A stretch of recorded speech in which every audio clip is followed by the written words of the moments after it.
इस कार्यक्रम के प्रायोजक है कृषि एवं किसान कल्याण मंत्रालय, भारत सरकार।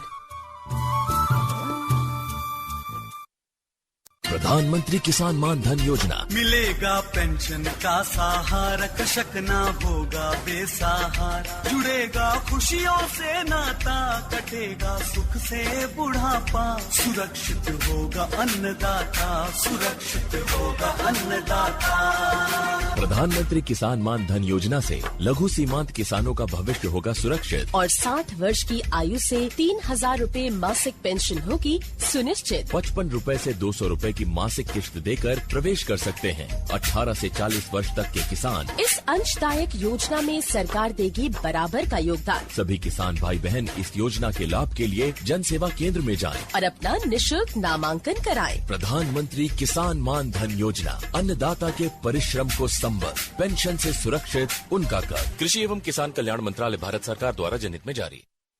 साथियों, आप सुन रहे हैं आकाशवाणी का FM गोल्ड चैनल 100.1 मेगाहर्ट्ज पर। समय है कार्यक्रम किसान की बात का और कार्यक्रम सुनने वाले हमारे सभी श्रोताओं को नमस्कार। मैं हूं अमित तेवतिया और मेरे साथ हैं कमलेश मुदगल। कमलेश, कार्यक्रम किसान की बात में जहां उत्सुकता होती है, मन में उत्साह होता है, वहीं हमारे श्रोता, हमारे सभी किसान भाई बहन भी इसी कोशिश में होते हैं। मन में जिज्ञासा होती है कि आज क्या कुछ नया है कार्यक्रम किसान की बात में। बिल्कुल, और जब उनके अंदर जिज्ञासा होती है तो उनसे अधिक हमारे अंदर भी ये जिज्ञासा होती है कि उनको नित नई जानकारी हम अपने स्टूडियो के माध्यम से देते रहें। और जब बात आती है विषय की, तो विषय भी हम बिल्कुल चुन चुन कर लाते हैं। और आज का जो विषय है वो है जलवायु परिवर्तन पर। आप सब भी देख रहे होंगे कि कभी बारिश बहुत तेज हो रही है, कहीं पर सूखा पड़ता है, कहीं पर रुक रुक कर जो है वो बारिश होती है, और उसके बाद में हमारे किसान भी चिंता में पड़ जाता है कि आगे अब क्या होगा। यानी ये जलवायु परिवर्तन ही तो है। तो आज का विषय भी हमने कुछ ऐसे ही रखा है, जलवायु परिवर्तन की स्थिति में राष्ट्रीय आपदा न्यूनीकरण योजना का महत्व। और हमारे विशेषज्ञ हमारे स्टूडियो में आ चुके हैं। डॉक्टर अनन्या वशिष्ठ, प्रधान वैज्ञानिक, कृषि भौतिकी संभाग, भारतीय कृषि अनुसंधान संस्थान, पूसा, नई दिल्ली से हैं। डॉक्टर साहब, स्टूडियो में आपका हार्दिक स्वागत है। धन्यवाद। इन सभी श्रोताओं को मेरा नमस्कार। जी, डॉक्टर अनंता वशिष्ठ इस समय हमारे साथ हैं, जुड़ चुकी हैं। और भाई हम कोशिश भी करते हैं कि जो डॉक्टर्स हैं, वैज्ञानिक हैं, हमारे सभी विशेषज्ञ हैं, वो कार्यक्रम में ऐसे आए कि आज जो समसामयिक मौसम परिवर्तन हम देख रहे हैं, हमारे किसान भाई बहन देखिए, धान की फसल एक और कटाई की ओर है और वहीं पानी भरा हुआ है खेतों में, तो परेशान होते ही हैं और बनता भी है कि अब क्या किया जाए। तो हम समय समय पर कार्यक्रम किसान की बात में जब जलवायु परिवर्तन की बात करते हैं तो कोशिश होती है कि इसको एक गहनता के साथ साथ हम समझें और देखें कि ये जलवायु परिवर्तन हमारी कृषि पर कितने दुष्प्रभाव छोड़ रहा है। प्राकृतिक आपदाओं में इसका परिवर्तन हो रहा है। उन प्राकृतिक आपदाओं में जिसमें कृषि एक दुष्प्रभाव की ओर जा रही है, उसको कैसे रोकें, ऐसे गहन विषय को लेकर के डॉक्टर अनंता वशिष्ठ हमारे साथ यहाँ उपस्थित हैं। डॉक्टर साहब, ये एक ऐसी बात है कि मन में जहाँ रोमांचित तो हम होते हैं कि नई नई चीजें जानने को मिलें, लेकिन उसका प्रभाव जो है वो नकारात्मक नहीं होना चाहिए।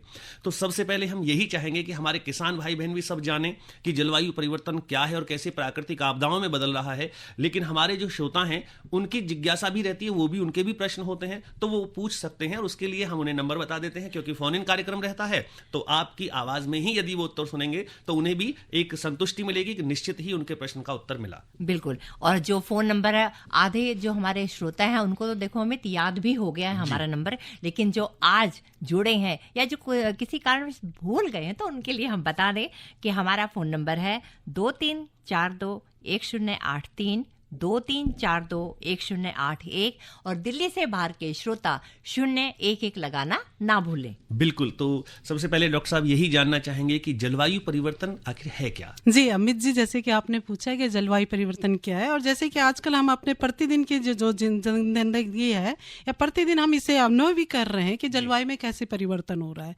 तो जो जलवायु परिवर्तन है ये एक दीर्घकालीन, जो कहते हैं, जो कम से कम 3 दशकों या हम कहते हैं कि 30 वर्षों का जो होता है, एक एवरेज लेते हैं, उसको हम कहते हैं सामान्य मौसम। उसमें अगर हमारा परिवर्तन नजर आ रहा है तो हम कहते हैं कि दीर्घकालीन परिवर्तन हो रहा है, जो मौसमी तत्व हैं, चाहे वो तापमान है या वर्षा है, वर्षा का आना है या उसकी आवृत्ति है, तीव्रता है, या जो भी मौसमी तत्व है उनमें जो है परिवर्तन आ रहा है। 30 साल का जो सामान्य एवरेज है उससे अगर बदलाव आ रहा है तो इसे हम कहते हैं कि जलवायु हमारा परिवर्तन हो रहा है। और इसका जो मुख्य कारण है वो जो हमारी ग्रीन हाउस जो गैसें उत्सर्जित हो रही है वातावरण में, वो ज़्यादा से ज़्यादा हो रही है। जब से हमारा इंडस्ट्रियलाइजेशन हुआ है या आपका शहरीकरण हो रहा है या हम पेड़ों को काट रहे हैं या ज़्यादा से ज़्यादा हम जो जंगलों का कटन कर रहे हैं, तो इससे जो हमारा जो है जो ग्रीन हाउस गैस होती है, जिसमें मुख्य रूप से आपकी कार्बन डाइऑक्साइड आती है, नाइट्रस ऑक्साइड होती है, मीथेन होती है, क्लोरोफ्लोरोकार्बन होती है, तो ये सारी गैसें जो है हमारे जो वातावरण को है इसको प्रदूषित तो करती है, साथ के साथ जो है हमारे जो मौसमी तत्व हैं उसमें भी बदलाव करती है।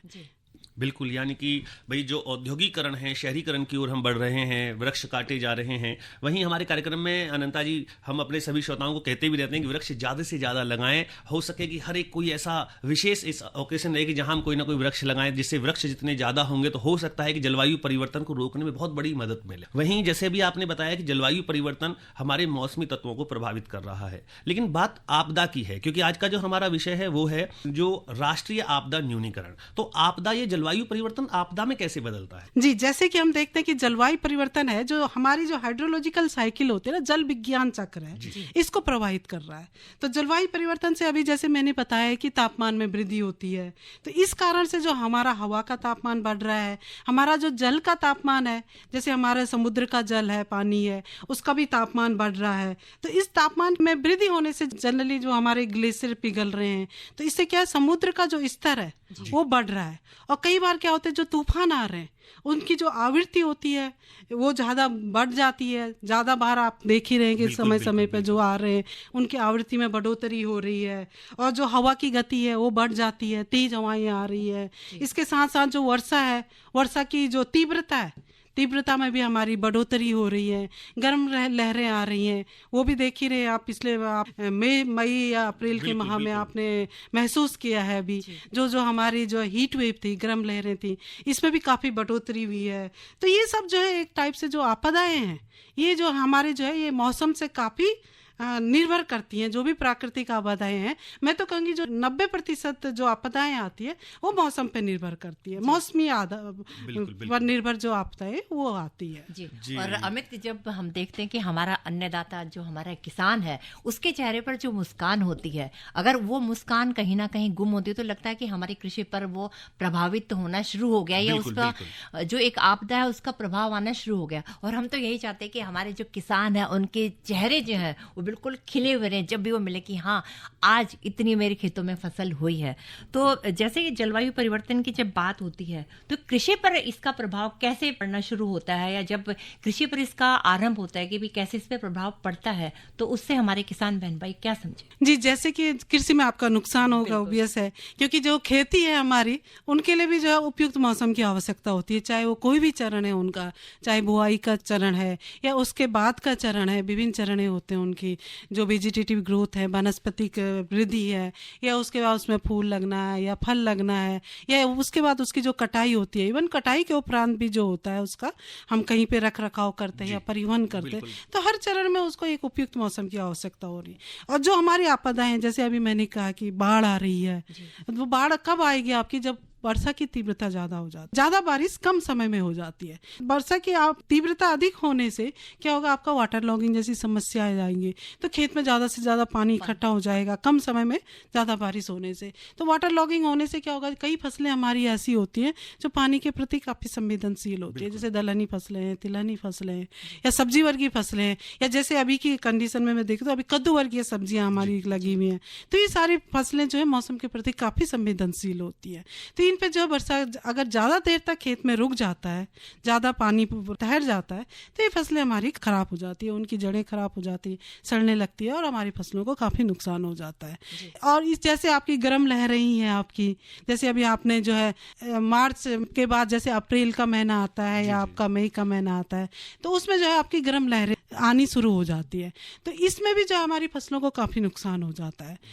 या इसके अलावा जैसे आपका है फरवरी मार्च में है, जैसे हमारी फसलें हैं उस समय ज़्यादातर जैसे अभी गेहूं की फसलें लगी है हमारी, तो गेहूं की फसल ज़्यादातर क्या होती है, दुधिया अवस्था या आप कहेंगे कि दाना भरने की अवस्था में तो होती है। डॉक्टर साहब आपको हम रोकना चाहेंगे क्योंकि एक श्रोता हमारे फोन लाइन पर है, सुनते हैं उनका प्रश्न। हाँ जी जरूर। नमस्कार जी। नमस्कार जी। मैं दिनेश बोल रहा हूँ मध्य प्रदेश से जी। आप लोग का भी स्वागत है, धन्यवाद जी। जी आप अपना प्रश्न पूछें। मैं थोड़ा सा अलग हट के पूछना चाह रहा हूँ, जो मिट्टी परीक्षण कराते हैं केंद्रों में, तो उसमें एक तो मैम बहुत बड़ी प्रॉब्लम आती है कि जो भी खेतीहार किसान होते हैं ना वो थोड़े से कम पढ़े लिखे होते हैं, तो जब वो ब्लॉक जाते हैं मिट्टी परीक्षण केंद्र में तो उनको उस तरीके से लिया नहीं जाता है, बाहर ही बिठा दिया जाता है, अभी साहब है नहीं, ऑन ड्यूटी आएंगे। तो आप लोग क्या कृपा करके ऐसा कुछ हो सकता है जो हर पंचायत में कुछ कैंप लग जाए ताकि जो किसान काम के बारे वहाँ ब्लॉक तक नहीं जा पाते, किसी का 200 किलोमीटर है, किसी का 150 किलोमीटर है। आपका जो सबसे नजदीक जो कृषि विज्ञान केंद्र होगा या भारतीय कृषि अनुसंधान संस्थान के भी वहाँ पे हैं आपके, और यहाँ पे जो है एग्रीकल्चर यूनिवर्सिटी भी है, तो जो भी आपका निकटतम पड़ता है, क्योंकि यहाँ पे तो मैं बोलूँगी मैं भारतीय कृषि अनुसंधान संस्थान पूसा नई दिल्ली से हूँ, यहाँ पे भी हम मृदा परीक्षण करते हैं, तो ये तो आपके लिए काफ़ी दूर पड़ जाएगा। तो जो भी निकटतम है आप वहाँ के जो वैज्ञानिक है उनके संपर्क में रहिए। और ये तो जरूर है कि भाई हर कृषि विज्ञान केंद्र में समय समय पे मेले का भी आयोजन होता है, किसान मेले लगते हैं, किसान गोष्ठियाँ होती हैं, हम लोग भी जैसे किसानों के खेतों में जाते हैं, तो ये होती रहती, तो उस समय आप जो है वहाँ पे अपना मृदा का परीक्षण करा सकते हैं और जरूर जो भी है आपका जरूर इसमें सहायता प्रदान करेगा। बिल्कुल डॉक्टर साहब आपने सही कहा, क्योंकि जो कृषि विज्ञान केंद्र हैं निकटतम हैं ही और प्रत्येक हम कह सकते हैं कि जिले में है, और सरकार निस्दिन ये कोशिश में रहती है कि किस प्रकार किसान तक पहुंचा जाए। और जैसे अभी आपने कहा कि डॉक्टर्स जो है विशेषज्ञ कृषि मेलों के द्वारा, प्रदर्शनियों के द्वारा भी किसानों तक पहुंचने की कोशिश करते हैं, लेकिन जो भी अभी किसान भाई बहन दूर हैं, जैसे अभी कहा दिनेश ने कि भाई हम नहीं पहुंच पाए या दूर है तो कैसे होगा, तो उसके लिए भी आपकी जो बात है वो आपके शब्दों में ही सीधे सीधे आकाशवाणी के द्वारा सब तक पहुंची है, तो अवश्य ही इस पर कोई ना कोई कार्यवाही होगी। तो डॉक्टर अनिता वशिष्ठ ने बताया कि किस प्रकार किसान इन आपदाओं से प्रभावित होता है, और सारा प्रत्यक्ष रूप से ही बता दिया है कि जो जितनी भी प्राकृतिक आपदाएं हैं उनका सीधा सीधा प्रभाव कृषि पर पड़ता है।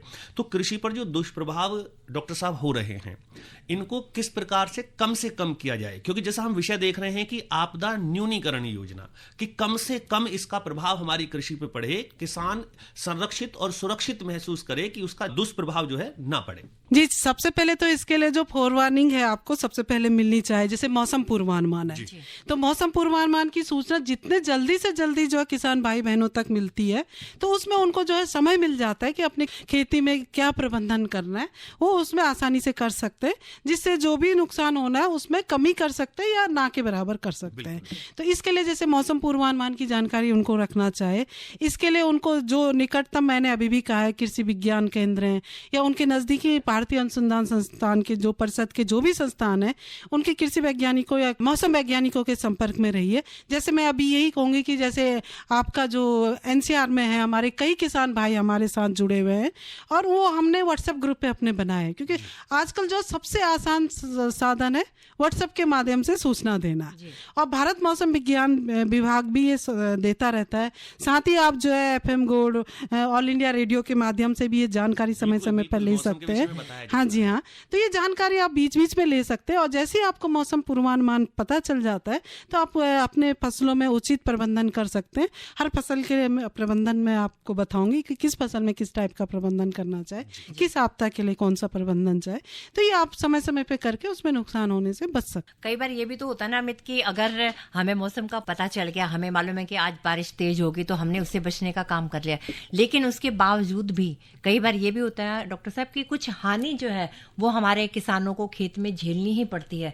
तो ये कम से कम कैसे हो, और अगर हो गई है तो तात्कालिक उसको कैसे लाभ जो है वो मिल सकता है? क्या इस पर भी कुछ योजनाएं चल रही हैं? जी, जैसे कि प्रधानमंत्री फसल बीमा योजना है, तो इसका भी लाभ किसान भाई बहन उठा सकते हैं। और मैं तो कहूंगी कि अभी जो जलवायु परिवर्तन का दौर चल रहा है, इसमें मौसम में काफी विविधता आ रही है, ये हम लोग भी देख रहे हैं।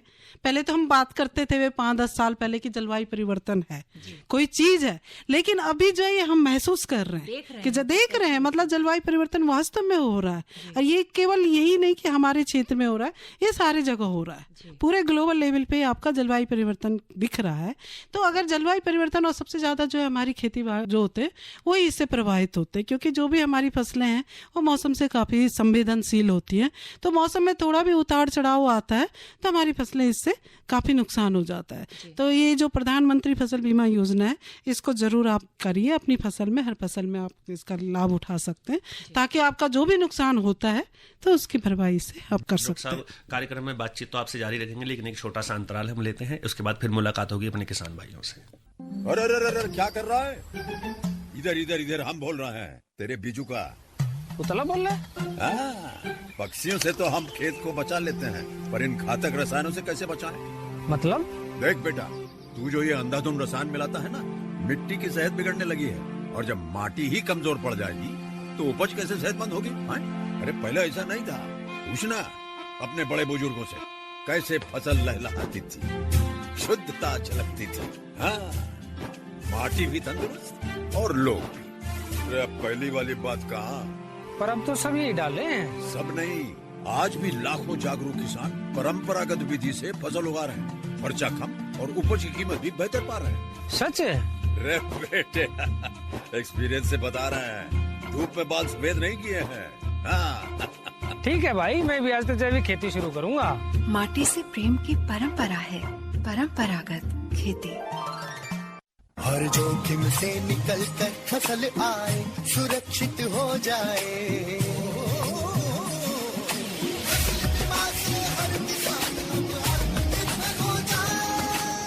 संकट के समय प्रधानमंत्री फसल बीमा योजना किसानों के लिए वरदान है।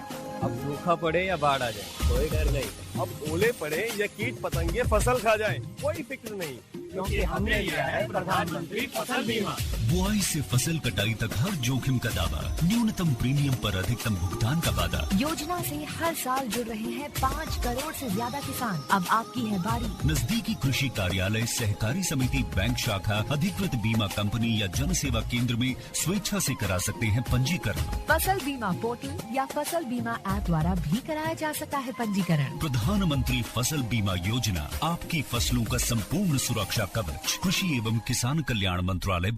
एक छोटे से अंतराल के बाद आप सभी का पुनः स्वागत है हमारे कार्यक्रम किसान की बात, जो आप सुन रहे हैं आकाशवाणी के FM गोल्ड चैनल यानी 100.1 मेगाहर्ट्ज पर। मैं हूं आपके साथ कमलेश मुदगल और मेरे साथ हैं अमित तेवतिया और भाई डॉक्टर अनंता वशिष्ठ लगातार हमारे साथ बनी हुई हैं स्टूडियो में, जो कि प्रधान वैज्ञानिक हैं कृषि भौतिकी संभाग, भारतीय कृषि अनुसंधान संस्थान पूसा, नई दिल्ली से। और डॉक्टर साहब लगातार प्रश्नों के उत्तर दे रही हैं, और हमारे किसान भाई बहन भी जान रहे हैं कि आखिर प्राकृतिक आपदा और कृषि क्या इनका सीधा संबंध है, किस प्रकार से इनको कम किया जाए, देश का किसान कम से कम प्रभावित हो, अग्रसर होता रहे, आगे बढ़ता रहे, चाहे आपदाएं कितनी आएं, लेकिन हमें जागरूक बनके एक ऐसे किसान की तरह कार्य करना है, जो हमारा परिश्रम लगा है वो तो निश्चित रूप से हमें वापस मिल ही जाए। बिल्कुल। तो डॉक्टर अनंता वशिष्ठ जी, बात चल रही है प्राकृतिक आपदा, हम कोई भी प्रश्न है हमारा यहीं से शुरू हो रहा है, लेकिन क्या आपदाएं मानव निर्मित भी इसमें कुछ ऐसी हैं जो संभव है जिसके द्वारा कृषि प्रभावित हो रही है? जी हाँ जी, कई आपदाएं होती है, जैसे कि आपने पहले भी कहा कि प्राकृतिक आपदाएं हैं या मानव निर्मित आपदाएं होती हैं।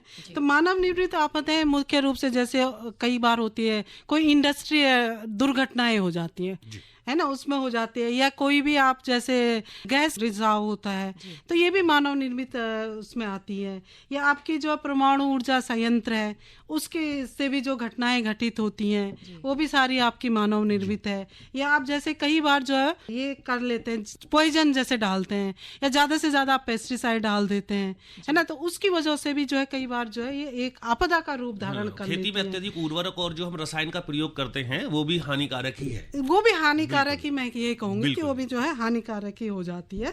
तो ये कई बार क्या होता है कि जैसे कई बार आपने कहा कि कोई मानव निर्मित है, तो मैं ये कहूंगी कि छोटी से छोटी जैसे घटना है, जैसे हम अभी पराली जलाते हैं, तो पराली जलाने की जो घटना है उससे क्या होगा, हमारा प्रदूषण बढ़ता है। प्रदूषण बढ़ने से हमारा कार्बन डाइऑक्साइड ज्यादा निकल रहा है। कार्बन डाइऑक्साइड एक मुख्य कारण है आपका ग्रीन हाउस गैस उत्सर्जन का। इससे जो वायु का तापमान बढ़ता है, इसकी एक मुख्य कारण कार्बन डाइऑक्साइड भी होता है। तो जैसे तापमान बढ़ेगा तो आप में जरूर वो मैंने कहा कि जलवायु परिवर्तन होगा। जो आपदाएं हैं मौसम आधारित आपदाएं हैं, प्राकृतिक आपदाएं, इसमें वृद्धि होगी। जैसे वर्षा ज़्यादा आना है, या आपकी गर्म लहरें हैं, या अभी आने वाले समय में आपकी शीत लहरें आ जाएंगी, तो इनकी जो आपकी जो आवृत्ति है इसमें बढ़ोतरी हो जाती है। तो इसको जैसे मैं ये कहूँगी कि आने वाले समय में किसान भाई बहनों को ये मैं सलाह दूंगी कि वो आप पराली बिल्कुल मत चलाएं। इससे उनके कई नुकसान होता है। एक तो प्रदूषण हो गया, दूसरा जो है आपका जो ये धुआं की लहर जो बन जाती है, तो ये जो प्रकाश संश्लेषण को अवरोधित कर लेती है। तो जो भी उनकी फसलें खेतों में लगी है उनको प्रकाश कम से कम मिलेगा। तो प्रकाश अगर कम से कम मिल रहा है तो उनकी जो उपज है उसकी वो खेती प्रभावित होगी। फल बनने की अवस्था है या उसमें दाने बनने की अवस्था है तो वो प्रभावित होगी उसकी। तो इसका जो प्रयोग है वो आप जो है मल्चिंग के रूप में प्रयोग कर सकते हैं आने वाले दिनों में। अभी रबी की फसलें आपकी लगेंगी तो आने वाले रबी में तो आपकी इतनी बारिश नहीं होगी, तो जो आपकी अभी की बारिश है वो आप मॉइस्चर कंजर्व कर सकते हैं। जो मृदा की नमी है वो मृदा में ही रहे, लंबे समय तक रहे, जिससे आपको पानी की कम से कम आवश्यकता पड़े, आपका जो वाटर सेविंग हो सके। तो उसके लिए जो है आप इसका पराली का या जो इस फसल के जो भी अवशेष बचेंगे उसका प्रयोग कर सकते हैं। इसका एक तो फायदा ये होगा कि आपका मृदा की नमी मृदा ही में रहेगी, वो वाष्पोत्सर्जन होकर वायुमंडल में नहीं जाएगी। दूसरा, आने वाले समय में अभी देखेंगे कि अभी उत्तर भारत में काफ़ी ठंड पड़ेगी। आने नवंबर, दिसंबर, जनवरी में जो है आप ठंड रहेगी, तो आपकी जो है मृदा की जो तापमान है वो भी थोड़ा सा इसकी वजह से बढ़ जाएगा। जी डॉक्टर साहब, आपसे बातचीत जारी रखेंगे। अभी एक हमारे कॉलर हैं जो बात करना चाहते हैं, पूछना चाहते हैं, कुछ बात कर लेते हैं। हेलो अमित जी नमस्कार, धर्मवीर गांधीनगर दिल्ली से बोल रहा हूँ। अरे धर्मवीर जी, स्वागत है कार्यक्रम में आपका, बहुत बहुत अभिनंदन। हमारे को एक सवाल पूछना है। ये बाढ़ जो आती है ये किसानों के लिए वरदान है कि अभिशाप है? क्योंकि कहते हैं कि आप लोग ये बताते हैं कि नई मिट्टी, नई खाद पानी चेंज हो जाती है, नई मिट्टी पीछे से आ जाती है, तो ये कितना वरदान है इन लोगों के लिए? और वैसे तो देखा जाए तो अभिशाप भी है क्योंकि नुकसान भी होता है। इन दोनों बातों का कृपा करके हमारे को जरा समस्या सुलझाइए। जी, जैसे कि आपने तो काफी अच्छा सवाल पूछ लिया है। देखो, जिसका नुकसान होगा उसके लिए तो ये अभिशाप है और जिसका फायदा होगा उसके लिए तो वरदान है। अब जैसे कई बार बाढ़ आती है तो वो पहाड़ी एरिया से आ रही है, आपकी पहाड़ी एरिया से जब आ रही तो वहाँ का जो ये मैं कहूँगी कि अच्छी मृदा को उठा के वहाँ का जो फर्टिलाइजर है सारा उर्वरक उठा के वो मैदानी इलाकों में ले आती है और मैदानी इलाकों में वो जमा कर देती है। तो जब वहाँ जमा हो जाती है उसके बाद जब पानी का स्तर कम हो जाता है तो वहाँ पे आपको सफिशिएंट काफ़ी वो मिल जाता है, लैंड मिल जाती है, तो वहाँ पे आप अच्छे से सब्जियाँ या फसलें उगा सकते हैं। ये उगाने से उसमें पैदावार भी अच्छी होती है क्योंकि अच्छी मृदा और अच्छा उर्वरक उसमें मिल जाता है। तो उन स्थानों के लिए तो मैं कहूँगी कि ये जो है वरदान ही है, लेकिन जिसका नुकसान हुआ उसके लिए तो ये एक टाइप से अभिशाप है। जी, तो एक श्रोता हमारे और फोन लाइन पर, सुनते हैं उनका प्रश्न। हेलो नमस्ते मैडम। जी नमस्कार जी, अपना नाम बताएं। मैं गुरुनाथ बोल रहा हूँ जी। स्टूडियो में आपका स्वागत है, अपना प्रश्न पूछिए।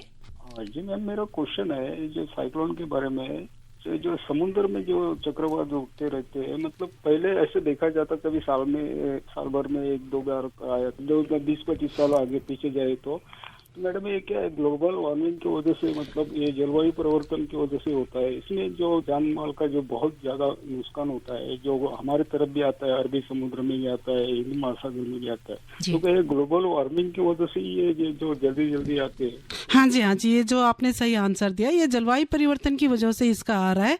और ये जैसे पहले आपने देखा था कि बंगाल की खाड़ी में काफी आते थे, अरबियन सी में ये कम आते थे, लेकिन अभी कुछ सालों से जो है अरबियन सी में भी इसकी जो आवृत्ति है ये भी काफी बढ़ रही है और ये सारा कारण जो है कहीं ना कहीं जलवायु परिवर्तन की वजह से ही है। डॉक्टर साहब कहते हैं कि जो सब्जी वर्गीय जो फसलें होती हैं उनको नकदी फसल बोला जाता है कि भाई तुरंत आप मार्केट में गए, आपको पैसा मिला और आपके घर पर आ गया। लेकिन जो ये जलवायु परिवर्तन है इसकी वजह से जो हमारी सब्जी वर्गीय जो फसलें हैं वो कैसे प्रभावित हो रही है? जी, सब्जी वर्गीय फसलें जो है सबसे ज्यादा मौसम के प्रति संवेदनशील हो रही है। और जैसे कि आपने कहा कि जलवायु परिवर्तन हो रहा है, तो जलवायु परिवर्तन में सबसे ज्यादा असर जो है सब्जी वर्गीय फसलों को ही पड़ता है।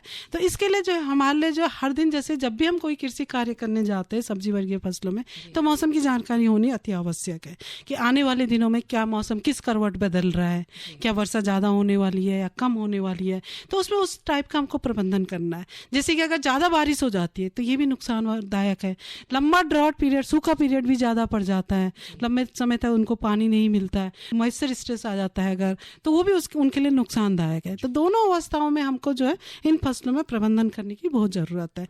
तो अगर ज़्यादा पानी बरस जाता है तो इसमें सबसे आसान तरीका होता है, सबसे पहले तो फसलों को जो है क्यारी बना के, जैसे कहते हैं ना ऊंची क्यारियों में आप लगाओ, तो अगर पानी ज़्यादा बरस भी गया तो उनकी जड़ें जो है उतना पानी वहाँ तक नहीं रहेगा कि जड़ें उनकी खराब हो जाए। और अगर बहुत ज़्यादा अगर पानी बरस रहा है आपका, तो आपको जल निकासी का प्रबंधन रखना चाहिए, उचित प्रबंधन रखना चाहिए। और अगर ड्राई पीरियड हो रहा है, सूखा पीरियड हो रहा है, तो वहाँ जैसे कि मैंने कहा कि पानी मॉइस्चर कंजर्वेशन की व्यवस्था रखनी चाहिए। उसमें जैसे पहले से आप पलवार का व्यवस्था कर दें अगर आपके पास सिंचाई के प्रबंधन नहीं है, तो ताकि जो है आपका मृदा में जो है नमी ज़्यादा से ज़्यादा समय तक बनी रहे।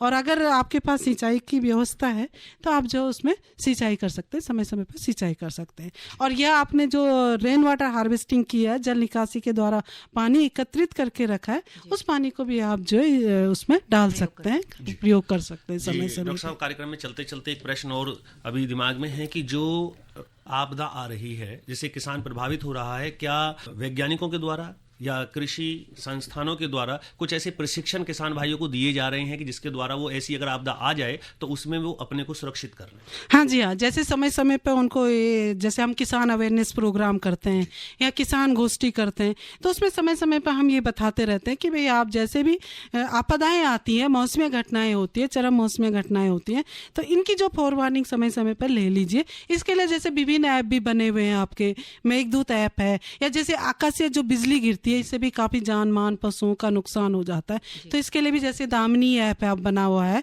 तो ये इससे जो है आप अलर्ट जो है जल्दी से जल्दी, जितने कम समय में, कहते हैं ना कि जितने जल्दी आपको चरम मौसमी घटनाओं या आपदाओं का पता चल जाएगा, उतने जल्दी आप जो इन घटनाओं या आपदाओं से अपने आप को बचा सकते हैं, या अपने पशुओं को या अपनी संपत्ति जो भी है, किसान भाई बहनों की संपत्ति तो खेती बाड़ी होती है, कृषि होती है, तो उसको बचा सकते हैं। जी डॉक्टर अनंता वशिष्ठ जी, आपने आज कार्यक्रम में हमें, हमारे श्रोताओं को एक ऐसी जानकारी दी कि जो राष्ट्रीय आपदा न्यूनीकरण में एक महत्वपूर्ण स्थान रखती है, ना केवल हमारे किसान भाई बहन, अपितु आपदा में हम कहेंगे जैसे भी पशुधन की बात हुई, हमारे आंगन में खेलती हुई जो नन्ही मुन्नी फुलवारी इस देश का भविष्य है, हमारे बच्चे सुरक्षित हों, खेत खलिहान खिलखिलाते रहें, हम अग्रसर होते रहें, और चाहे किसी भी प्रकार की आपदा आ जाए लेकिन उसके बाद पुनः खड़े होकर आगे बढ़ना ही ये हमारा, हम कह सकते हैं कि परिश्रम का एक निश्चित ऐसा बिंदु है, एक सफलता पूर्वक दिया गया कार्य है कि जिसमें हम आगे बढ़ते रहेंगे। आप कार्यक्रम में आई ऐसी जानकारी हमारे श्रोताओं के लिए आपका बहुत बहुत आभार, बहुत बहुत धन्यवाद। धन्यवाद। और अब समय है, घड़ी की जो सुइयां हैं इशारा कर रही हैं कि भाई अनुमति ले ली जाए, तो सभी श्रोताओं से अनुमति ले लेते हैं। कार्यक्रम किसान की बात सुनने वाले हमारे सभी श्रोताओं को नमस्कार। इस कार्यक्रम के प्रायोजक थे कृषि एवं किसान कल्याण मंत्रालय, भारत सरकार।